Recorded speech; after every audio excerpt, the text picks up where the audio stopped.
Like a Hellcat.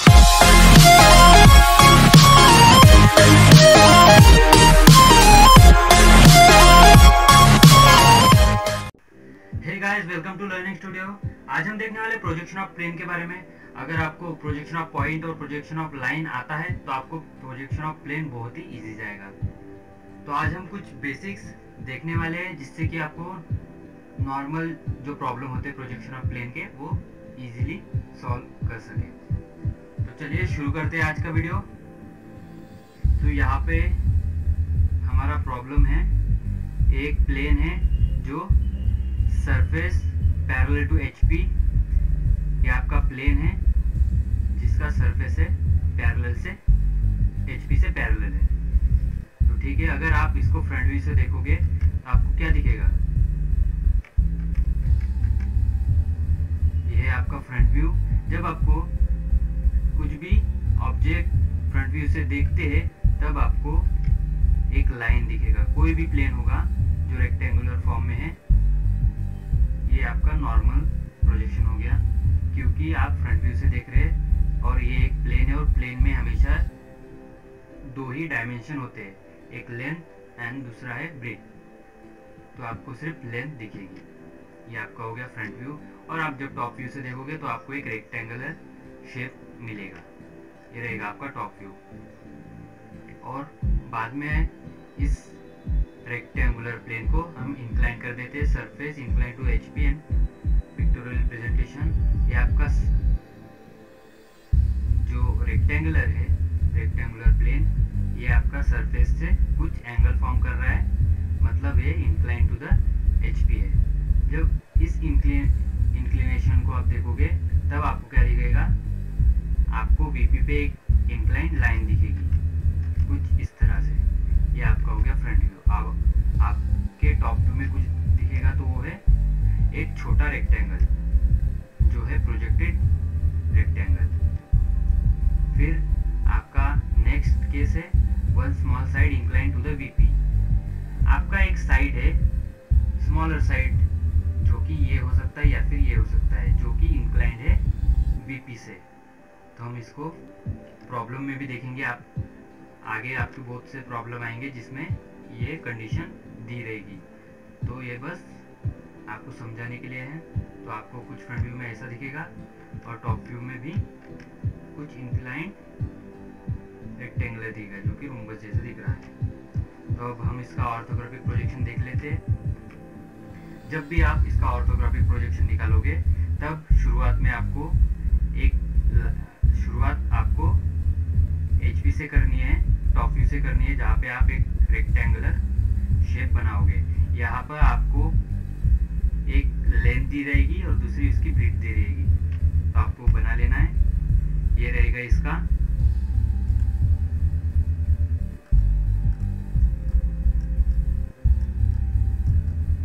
Orthographic projection, ये जो देख रहे हैं आप लोग, ठीक है। और जब इसको हम आगे एक्सटेंड करेंगे तो आपको कुछ अलग कंडीशन देखने मिलेगी, जैसे कि ये front view incline to XY, top view reduce shape. आपकी जो फ्रंट व्यू है इंक्लाइंड है XY से, तो आपको कुछ इस तरह से इंक्लिनेशन बना लेना है। ये है आपका फ्रंट व्यू जो कि इंक्लाइंड है HP से। फिर आपको इसके प्रोजेक्टर्स ले आने हैं नीचे और इसके भी प्रोजेक्टर साइड में लेना है। तो आपको मिल जाएगा एक छोटा रेक्टेंगल है, जैसे कि हमने यहाँ पे देखा टॉप व्यू 2 में, ये आपको मिल गया रेक्टेंगल। फिर आपको कुछ अलग कंडीशन दी रहेगी, जैसे कि front view apparent shape, top view previous shape. मतलब आपका जो टॉप व्यू है इसको किसी एंगल में दिया रहेगा, जैसे कि one small side incline to HP। मतलब आपका जो ये रेक्टेंगुलर है शेप, ये इंक्लाइंड है VP से, तो कुछ इस तरह से इंक्लाइंड दी रहेगी और उसके आपको प्रोजेक्शन ऊपर ले जाने हैं। और ये जो इंक्लाइंड लाइन है इसका भी प्रोजेक्शन आपको साइड में ले जाने हैं। तो आपको कुछ इस तरह से इसका प्रोजेक्शन मिल जाएगा और ये रहेगा आपका फाइनल आंसर। और आगे हम कुछ इसके प्रॉब्लम देखेंगे जिससे कि आपको प्रोजेक्शन ऑफ प्लेन, बेसिक और प्रोजेक्शन ऑफ प्लेन समझ में आ जाएगा। ये आपकी नॉर्मल कंसेप्ट हो गया। तो ये रहा हमारा question rectangle 30 mm and 50 mm। जब भी आपको कोई प्लेन दिया रहेगा, अगर रेक्टेंगुलर प्लेन है तो उसमें आपको लेंथ और ब्रेड्थ दोनों गिवन रहेगी। Side is resting on HP। आपका जो रेक्टेंगुलर शेप है वो HP पे रेस्ट कर रहा है। कुछ इस तरह से प्रॉब्लम गिवन रहेंगे, ये हम बाद में देखते हैं। ये आपकी XY लाइन और आपकी जो पहली कंडीशन है वो हम सेटिस्फाई कर लेते हैं। ये आपका रेक्टेंगुलर शेप है, ये जो HP पे रेस्ट कर रहा है। आपके HP मतलब जो टॉप व्यू में आएगा, ठीक है। अब हम इसके प्रोजेक्शन ऊपर ले जाएंगे, और आप जब भी नेमिंग करोगे तो आपको क्लॉकवाइज या फिर एंटी क्लॉकवाइज ही करना है। आप कहीं भी नेम नहीं दे सकते। ये जैसे कि यहाँ पे A गिवन है तो आप यहाँ पे B नहीं लिख सकते। आपको यहाँ A गिवन है तो B C D या फिर ये B C D ऐसे नेमिंग लेचर कर सकते हैं। तो आपको इसके प्रोजेक्शन ऊपर ले जाना है और वे फ्रंट व्यू भी ड्रॉ कर देना है। Surface parallel to the HP। ये सरफेस है पैरेलल टू HP। पहली कंडीशन सेटिस्फाई हो गई, इसको नेम दे देते। आप फ्रंट व्यू में देखोगे तो A एंड B यहाँ पर दिखेंगे, A डैश और B डैश फ्रंट व्यू में, और C डैश और D डैश टॉप व्यू में दिखेगा। अब आपको क्या बोला गया है, on one small side which is 30 degree incline to VP। आपका जो एक स्मॉलर साइड है जैसे कि AB या फिर DC, ये इंक्लाइंड है VP से। आपकी XY लाइन से ये इंक्लाइंड है 30 डिग्री। आगे बढ़ते, while the surface of the plane makes 45 degree inclination with the HP।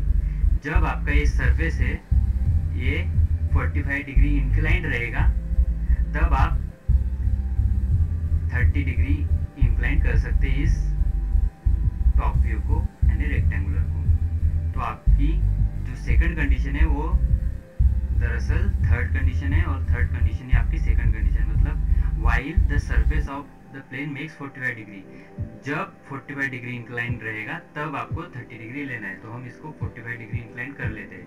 आपको ये इसकी लेंथ मेजर कर लेनी है और 45 डिग्री यहाँ से लेके प्लॉट कर देनी है, और इसके प्रोजेक्टर्स नीचे ले आने हैं। A dash B dash C dash और D डैश, इसके प्रोजेक्टर हमने नीचे ले लिए, और इसके भी साइड प्रोजेक्टर्स हमने ले लिया और इसको नेम दे दिया। आपको नेम कैसे देना है, अब आपको जो A मिला है यहाँ पे और ये है ये जहाँ पे अटैच होते हैं उसको आपको नेम करना है A।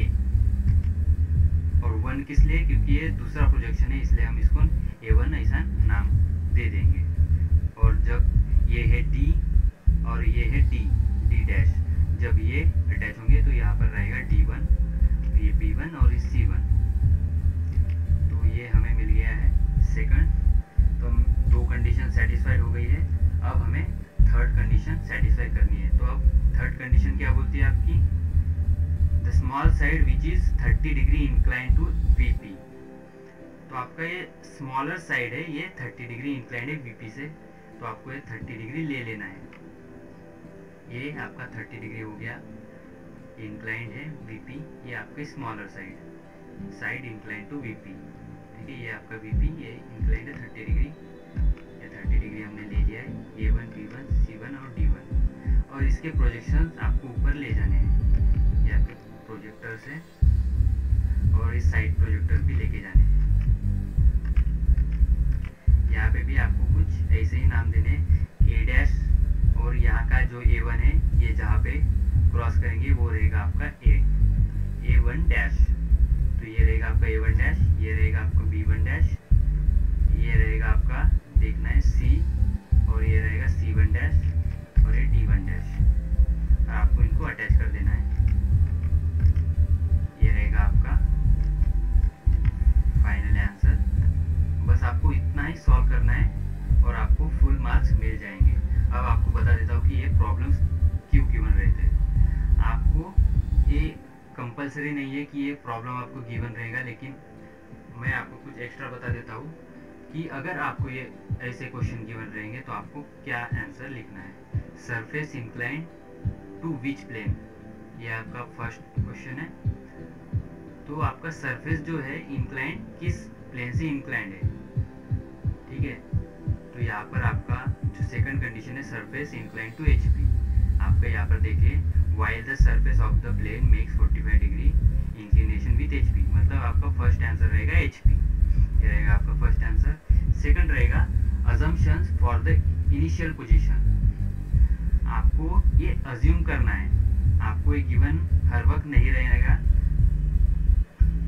पहली कंडीशन जो है यहाँ पर जो है रेस्टिंग ऑन एचपी, ये आपको हर प्रॉब्लम में गिवन नहीं रहेगा, तो इसको आपको अज्यूम करना है कि ये एचपी पे रेस्ट कर रहा है।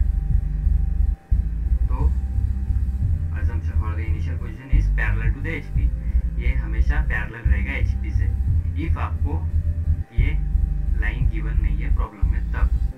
थर्ड क्वेश्चन है so which view will show true shape, आपका कौन सा व्यू है जो ट्रू शेप शो करेगा। तो आपको जो टॉप व्यू है वो ट्रू शेप शो करेगा, क्योंकि आपके फ्रंट व्यू में हमेशा आपको एक लाइन दिखेगी या फिर कुछ इंक्लिनेशन दिखेगा, पर आपके टॉप व्यू में ये रहेगा आपका ट्रू शेप, इसलिए आपको टॉप व्यू में ट्रू शेप शो करेगा। Which side will be vertical, one small side, आपकी वर्टिकल कौन सी रहेगी, एक स्मॉल साइड वर्टिकल रहेगी। Hence begin with top view, draw rectangular below XY, drawing small side vertical। तो ये रहेगा आपका फाइनल आंसर। बहुत ही इजी है दोस्तों, बट आगे जब भी आपको इसके डिफरेंट क्वेश्चन आएंगे वो धीरे धीरे हार्ड होते जाएंगे। आगे बहुत से क्वेश्चन है, प्रोजेक्शन ऑफ प्लेन बस इतने से भी खत्म नहीं होता, ये तो बस शुरुआत है। तो फिर हमारे साथ बने रहिए दोस्तों, आगे आपको और भी क्वेश्चन पढ़ना है। आज के लिए बस इतना ही। Thank you for watching.